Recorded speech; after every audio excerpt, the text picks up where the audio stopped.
text. But if we translate eros into English, what's the word? Love. No, actually, it's not love. It's love. All three of these words get translated. They all mean something different in the Greek in which we received the Gospels originally. But three different words for three different categories, but in English, all the same. So, here's what happens. We read the word love as it's translated from the Greek into English, and we appropriate it through the lens of our own English tradition. So churches, for example, can get preoccupied with what does it mean to build up family. Now, that's not a bad thing, but that becomes the sum and substance of church. Is how do I get wives to love their husbands and husbands to love their wives and then to love their kids? And then what we do is constantly build on husbands loving wives, wives loving husbands, and parents loving kids. And what do we do tomorrow? Husbands loving wives and wives loving... And then the point is, what does it begin to look like? I don't care about your kids, I care about my kids. You see how this goes? So what's the point? Is the point not to love your kids? Of course not. The point is to love your kids and you love the world. And in fact, that's the tradition that you train your children in. Because if you don't, all you do is prepare children for future mafia activity. Right? This is my family, this is my gang, these are the people that are important. These are the most important people in my life. Who says so? Jesus? Does anybody read Jesus' words on family? Not so warm and fuzzy. Right? You see the point?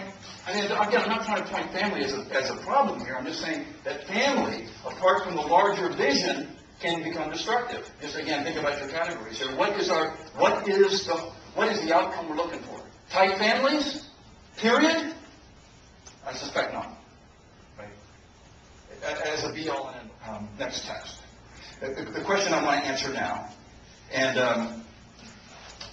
I'm going to draw again from Matthew's Gospel, is this question of, if you could see what a great love looks like, actually, what would you be looking at? What would you actually be seeing? And I'm going to draw for our answer from a text that not only answers that question unambiguously, but is also the longest description we have in all four Gospels about who is with God and who is not with God in the great hereafter. So you think we'd spend some time on it. And interestingly, and I'll just share this little thing from the Catholic world, we have a liturgical year, which is probably familiar to some of you at least. And that liturgical year begins with Advent. Okay? The church starts with Advent, goes into Christmas, and then Christmas, from after Christmas there's a period called ordinary time, before you get to Lent. And then Lent goes into Easter, and then there's Easter season, and then there's more ordinary time, and then ordinary time finally finishes with Advent again. So, on the very last Sunday of the liturgical year, so we started with Advent, so we've gone through the entire liturgical year, and that last Sunday is called Christ the King. It's a feast day called Christ the King. This is the crescendo reading of the liturgical year. In other words, if you want to know what all this is about, here it is. We will go off to eternal punishment and adjust to eternal life. So what's going on in this text? Let me offer a couple of summaries. There's a ton that's going on in this text. Let me offer a couple of quick summaries. The first quick summary is basically just a verbatim summary, and it goes something like this. Whatever is our relationship to our sisters and our brothers in harm's way is our relationship to God. Period. Stop. According to this text. Now, I don't want to do proof texting here. I'm not going to try to manipulate a text to, in some ways, undo everything else that's said in the Scriptures. But according to this text, what Jesus says in this text is, whatever is your relationship to those who are homeless, vulnerable, in prison, hungry, naked, poor, abandoned, dispossessed, exploited, enslaved, is your relationship to God.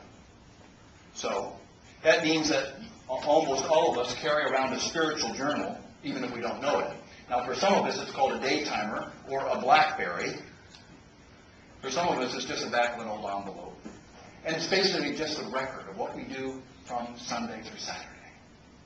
And the testimony of that record is that there is an active, engaged relationship with our brothers and sisters who are in crisis, who are in harm's way.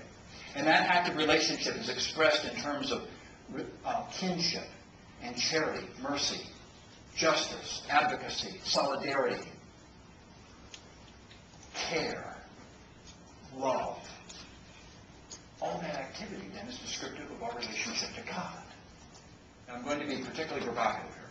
Conversely, if we go through that record Sunday through Saturday, and it's filled with lots of stuff, busy. There's violin lessons, and there's that particularly good sitcom that I like, and then there's golf, and then there's the church services, of course, and there's that special prayer meeting, but no evidence of care for those who are in the broken and wounded places, despite all the incense, or all the Bible pages, or all the prayers spoken. No relationship to God, according to this text. The second summary that I'd like to offer you is the Cliff Notes version, from Juliet, 3 pages. The Cliff Notes version of this paragraph, therefore, goes very fast, and here it is. Feed the hungry or go to hell. Which is a little bit abrupt. But you'd have a hard time arguing that it wasn't accurate.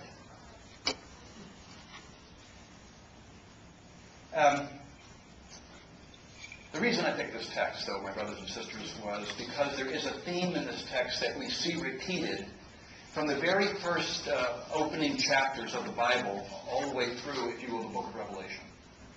And that theme is something that some theological traditions have articulated this way, the option for the poor.